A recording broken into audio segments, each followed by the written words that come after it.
Hello and welcome all of you students. आज की class के अंदर हम देखने वाले हैं आफ्टर द छत्रपति शिवाजी महाराज किस तरीके से मराठा पावर का एक्सपांशन हुआ है। जब मराठा पावर उस टाइम पे सत्ता में था, उस टाइम पे वो पूरा ऑफेंसिव बन चुका था और ये मुगल जो थे उस टाइम पे डिफेंसिव बन चुके थे। लेकिन हम शुरुआत की बात करें तो मराठा वॉर ऑफ इंडिपेंडेंस के अंदर मुगल शुरुआत में ऑफेंसिव थे, मराठास उस टाइम पे शुरुआत में डिफेंसिव हुआ करते थे। अभी सिचुएशन रिवर्स हो चुकी थी और इसके अंदर मुगल इनको डिफेंसिव मोड में डाल दिया मराठाओं ने। Later half of the 18th century की बात करें तो मराठा ने मुगलों की जो सत्ता थी उसका पूरा जो जहां पे भी वो नॉर्थ इंडियन रीजन में या साउथ इंडिया में रूल करते थे वहां पे अपना राज्य स्थापित कर लिया था। अब यहाँ पे देखे सॉरी सो यहाँ पे देखे तो वी विल स्टडी कि किस तरीके से इस सत्ता को ओवरऑल इंडिया के अंदर जो है प्रैक्टिकली फैलाया जाता है। साथ ही साथ यहाँ पे हम पहला जो टॉपिक देखने वाले हैं वो है रिलीज ऑफ शाहू महाराज। शाहू महाराज जो कैद में थे औरंगजेब के, वो किस तरीके से रिलीज होते हैं। हमने लास्ट चैप्टर में देखा है कि शाहू महाराज को पकड़ लिया गया था। तो after the death of emperor Aurangzeb there was issued a struggle among his son for the throne of Delhi. जब औरंगजेब मर जाता है तो उसके जो बेटे थे उनके अंदर दिल्ली के ऊपर राज कौन करेगा, इसके लिए झगड़े शुरू हो जाते। उस टाइम पे प्रिंस आजम शाह जो था वो साउथ में था और वो वापस आता है उस दिल्ली के थ्रोन के लिए। Azam Shah, prince Shahu was in is captivity और प्रिंस शाहू उस टाइम पे उनके ही कैद में थे। आजम शाह को लगता था अगर शाहू महाराज को मैं रिलीज कर देता हूं तो वहां पे कॉन्फ्लिक्ट तैयार हो जाएगा शाहू महाराज और महारानी ताराबाई के अंदर कि गादी मराठा पावर छत्रपति की किसके पास रहेगी। Azam Shah felt that he this would sap the Maratha strength and therefore release Shahu Maharaj. उसको लगता था कि मराठा साम्राज्य में एक गृह युद्ध चला जाएगा, शुरुआत होगा, इसलिए वो शाहू महाराज को रिलीज कर देता है। और आगे क्या होता है फिर, तो आगे ऐसा होता है कोरोनेशन होता है शाहू महाराज का। इमीडिएटली शाहू महाराज रिलीज हो जाते हैं और शाहू महाराज मार्च करते महाराष्ट्र की तरफ। He join by the some of the Maratha sardar. उस टाइम पे बहुत सारे मराठा सरदार उनको सपोर्ट करते हैं and but Maharani Tarabai did not accept his claim to the throne. Maharani Tarabai उनका गादी के लिए जो थ्रोन है वो एक्सेप्ट नहीं करती। The armies of Shahu Maharaj and Maharani Tarabai fought a battle at Khed नाम की जो जगह है, यहाँ पे बैंक ऑफ भीमा रिवर के पास एक बैटल होती है शाहू महाराज और ताराबाई के बीच में। और यहाँ पे शाहू महाराज जो है इस बैटल को जीत जाते हैं। ही कैप्चर्ड सातारा, उन्होंने सातारा के ऊपर अपना राज बनाया। ही गॉट हिमसेल्फ क्राउन, उन्होंने खुद को राजा बना दिया। साथ ही साथ सातारा जो है उसको कैपिटल बना दिया गया मराठा किंगडम का। For a while the mutual opposition between Maharani Tarabai and Shahu Maharaj continue. बाद में जो है महारानी ताराबाई और शाहू महाराज के बीच में जो अनबन थी वो शुरू ही रही। Maharani Tarabai proclaim her minor son Shivaji second as the Chhatrapati at Panhala. उसके बाद महारानी ताराबाई ने जो है अपने जो छोटे बेटे थे उनका नाम था शिवाजी सेकंड, उनको छत्रपति बना दिया गया पन्हाड़ा नाम की जगह पे 1710 में। And this gave rise to an independent Maratha kingdom at Kolhapur beside the one at Satara। तो यहाँ पे जो है एक जगह पे मराठा रूल कर रहे थे पन्हाड़ा कोल्हापुर के अंदर, और दूसरी जगह पे अगर हम देखें तो यहाँ पे सतारा के अंदर जो है छत्रपति थे कौन, शाहू महाराज। अब देखिए the early part of Shahu Maharaj life was spent in Mughal camp. तो बहुत सारी मुगल कैंप्स के अंदर टाइम शाहू महाराज ने बिताया था। So he had seen Mughal politics, उनको बहुत पास से पता था कि मुगल कैसे काम करते हैं, उनको क्लोज क्वार्टर्स के बारे में सब पता था। He note the finer points of Mughal and specially north Indian politics, उनको नॉर्थ इंडिया का पॉलिटिक्स बहुत अच्छे से जो है वहां पे रहने की वजह से पता था। He knew empire, he knew the strength and weakness of Mughal empire, बहुत अच्छे से उनको पता था कि उनकी स्ट्रेंथ क्या है और उनकी वीकनेसेस क्या है। So also he was acquainted with the influential people in the Mughal court। All these factors help him to deciding new direction of Maratha politics in the changing circumstances। और इसी सभी points की वजह से उनको लगता था और ये सारी डायरेक्शन की वजह से कि मैं इनको हरा सकता हूं मुगलों को। सो औरंगजेब सक्सेसर्स वहां पे आ गए उनके बेटे, और policy of destroying Maratha power उन्होंने भी शुरू कर दी। सो मराठा ने भी एक पॉलिसी अडॉप्ट कर ली। Instead of fighting with the Mughal power they decided to protect it and expand their own empire in that role. तो यहाँ पे अगर हम देखें, मुगलों के साथ लड़ने की बजाय अपनी ही सत्ता को प्रोटेक्ट करें, साथ ही साथ अपना ही एम्पायर बड़ा करे, ऐसा उन्होंने सोचा। They believe that restoring an old temple is an good building a new one. Restore करना ओल्ड टेम्पल को अच्छा है नया टेम्पल बिल्ड करने से। So Mughal power face the threat of ईरानी एंड अफगानी इन्वेडर्स। उस टाइम पे नॉर्थ से, पूरे बाहर के देशों से ईरानी लोग और अफगानी इन्वेडर्स आते थे और इनको, मुगलों को उनके साथ लड़ना पड़ता था। लोकल रूलर्स भी थे, पठान और राजपूत, जाट थे, रोहिलास थे, इनके साथ भी उनका युद्ध चलता रहता था। Internal competition, tussle in the court, ये भी सारी चीजों की वजह से मुगल पावर पूरा वीक हो चुका था। और due to all this Delhi court needed the help of Maratha. Delhi के दरबार को मराठाओं की जरूरत पड़ने लगी। बालाजी विश्वनाथ की बात करते हैं। After Shahu Maharaj was release by Mughal, he made Balaji Vishwanath a Peshwa. उस टाइम पे पेशवा बनाया गया था बालाजी विश्वनाथ को। बालाजी हेल्ड फ्रॉम श्रीवर्धन इन कोकन, वहां श्रीवर्धन नाम की जगह है कोकन से, वहां से थे Balaji Vishwanath. He was competent and experience, बहुत ही ज्यादा एक्सपीरियंस और बहुत ही ज्यादा कम्पेटेंट लीडर थे। He convince many sardars that Shahu Maharaj was the real heir of Maratha empire. उस टाइम पे शाहू महाराज की बात करें, एक बहुत ही बढ़िया एम्पायर को साथ चला रहे थे। वो कहाँ पे चला रहे थे, हमने देखा है सातारा के अंदर गादी के ऊपर जब वो बैठे थे। और कान्होजी आगरे की बात करते हैं। He was the chief of Maratha navy. Maratha navy के एक चीफ थे Kanhoji Angre. He chose to side with the Maharani Tarabai and attack the territories of Shahu Maharaj. उन्होंने क्या किया, कान्होजी आगरे ने, जो कि मराठा नेवी के चीफ थे, उन्होंने महारानी ताराबाई और साथ ही साथ अदर टेरिटरीज जो थी शाहू महाराज की, उनके ऊपर अटैक किया। और इसी से क्या हुआ, आगे चल के सिचुएशन डिफिकल्ट बन गई। Under this circumstances Shahu Maharaj जो थे वो स्टैंड किए गए कहाँ पे, Balaji, to fight against Kanhoji Angre. Balaji avoided the war and won Kanhoji over to Shahu Maharaj side. यहाँ पे बालाजी विश्वनाथ जो है वॉर को अवॉइड कर देते हैं और यहाँ पे won Kanhoji over to Shahu Maharaj side. और यहाँ पे शाहू महाराज की साइड में जो कान्होजी थे उनको जीत लेते हैं। अब ये चौथाई और सरदेशमुखी क्या थी, इसके ऊपर क्वेश्चन आया है, बहुत से एनडब्ल्यूएमएस वगैरह की एग्जाम में भी पूछा जाता है। After strengthening the position of Shahu Maharaj in Maharashtra, Balaji turn his attention to the politics in the north. अब जब ये अपनी शाहू महाराज महाराष्ट्र के अंदर पकड़ बना लेते हैं, तो बालाजी जो है उनका अटेंशन लगा देते हैं पॉलिटिक्स जो नॉर्थ में चल रहा है।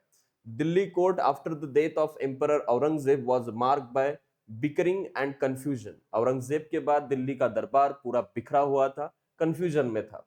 सैयद ब्रदर्स जो थे, अब्दुल्ला हसन और हसन अली, ये वेरी इन्फ्लुएंशियल थे उस टाइम पे।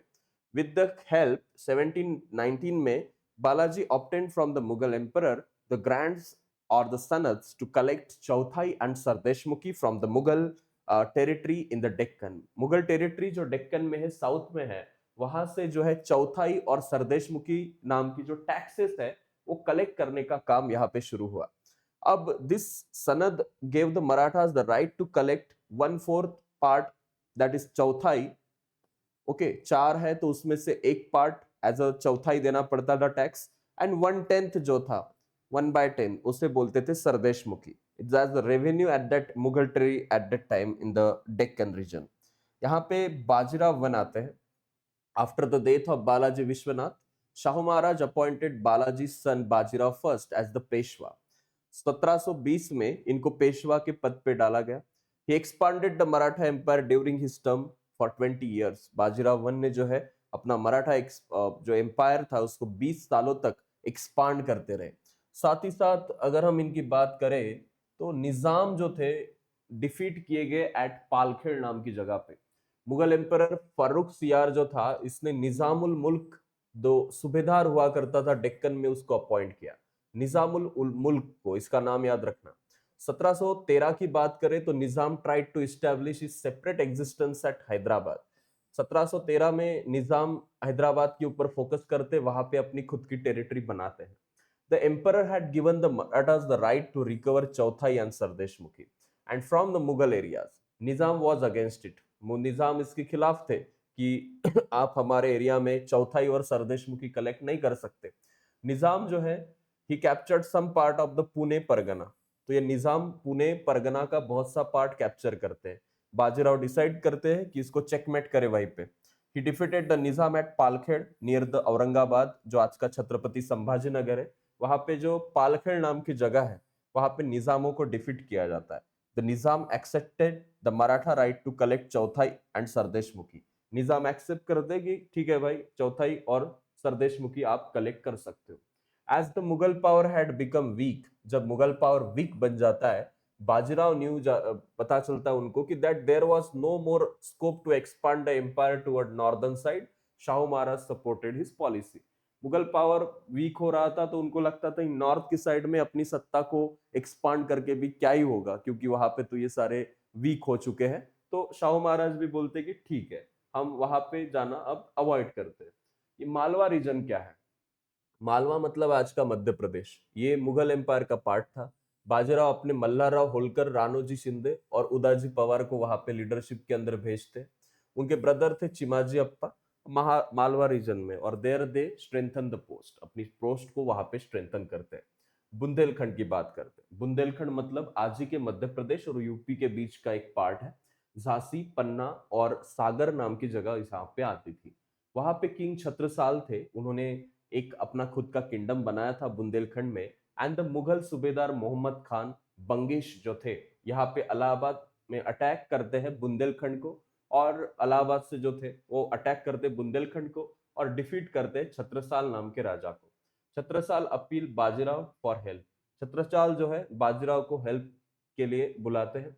Bajirao took a large army and went to Bundelkhand. Bajirao बहुत बड़ी आर्मी के साथ बुंदेलखंड में जाते हैं। He defeated Bangash and Chhatrasal honoured Bajirao. Chhatrasal Bajirao ji का जो है स्वागत करते हैं, thank you for this. And this is how Marathas establish their supremacy in Malwa and Bundelkhand. और मराठाज अपनी सुप्रीमसी मालवा और बुंदेलखंड में दिखाते। Bajirao demanded from the emperor the office of Subedar of Malwa as the emperor declined his demand. Bajirao marched to Delhi in 1737 and Mughals were taken by surprise. Okay, so यहाँ पे मुगलों की सत्ता तो इजी पूरी खत्म हो गई। छत्रसाल जो है बाजीराव के बारे में कुछ लिखते हैं।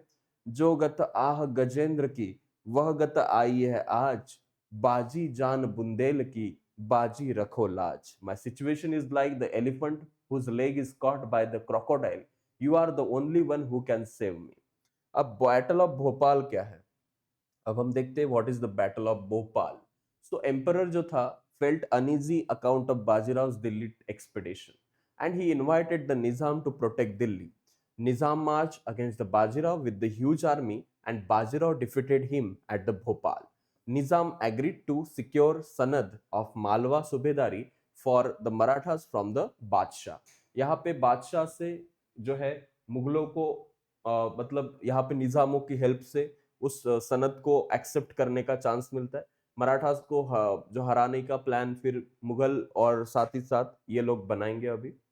अभी हम देखते हैं the defeat of Portuguese. Okay, we will see the defeat of Portuguese. यहाँ पे देखिए जो टेरिटरीज थी वसई के रीजन में और ठाणे के रीजन में on the Konkan coast where position of the Portuguese. The Portuguese ruler oppressed their subjects and Bajirao sent his brother Chimaji Appa to the subdue, and we can see here Portuguese were also we can say Chimaji conquered Thane and adjacent areas, तो वहां पे मराठाओं की सत्ता Portuguese area में भी आ जाती है। 1739 की बात करें, he laid siege to the Vasai fort and the fort was very strong. Vasai का फोर्ट बहुत ही स्ट्रांग था।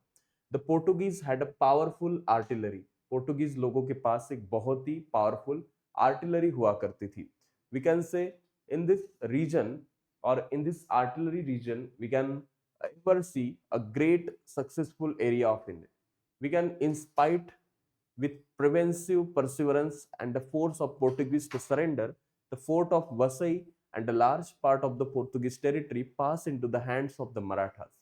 And now we can say the death of Bajirao.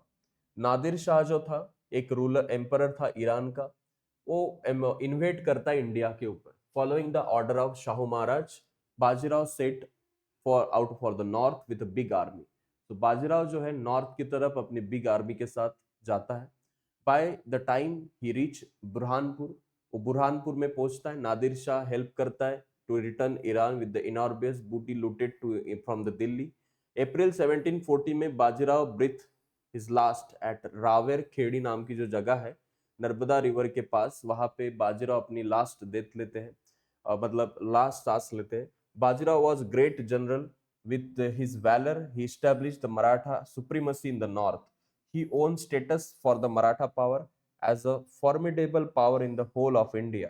और उनकी क्या ही बात करें, इतनी अच्छे से उन्होंने पूरे मराठा पावर को जो ऑनर किया था, मराठा पावर को प्रोटेक्ट किया था, उनका काम बहुत ही बढ़िया था। इन इस टाइम शिंदे, होलकर, पवार, गायकवाड़ फैमिलीज, इनको जो है बहुत ही अच्छा प्रोमिनेंस मिला था। तो ये एक चैप्टर है एक्सपांशन ऑफ मराठा पावर का। इसके अंदर आपको कौन कौन से क्वेश्चन आएंगे एग्जाम में? चौथाई क्या होती है? तो 1/4 पार्ट जो हुआ करता था उसे हम चौथाई बोलते हैं। सरदेशमुखी 1/10 पार्ट हुआ करता था। Bajirao was from his town, क्या था उस जगह का नाम? श्रीवर्धन, जो कोकन के रीजन में आती थी वो जगह, जरा एक बार चेक कर लीजिए। ही रूल्ड बुंदेलखंड, ओके, उन्होंने बुंदेलखंड में रूल किया था। वहां पे पहले किसका राज था? 17 साल का राज था। Bajirao died at this place, Ravelkhand, Ravelkhand नाम की जगह नर्मदा रिवर के पास, वहां पे उनकी डेथ हुई थी।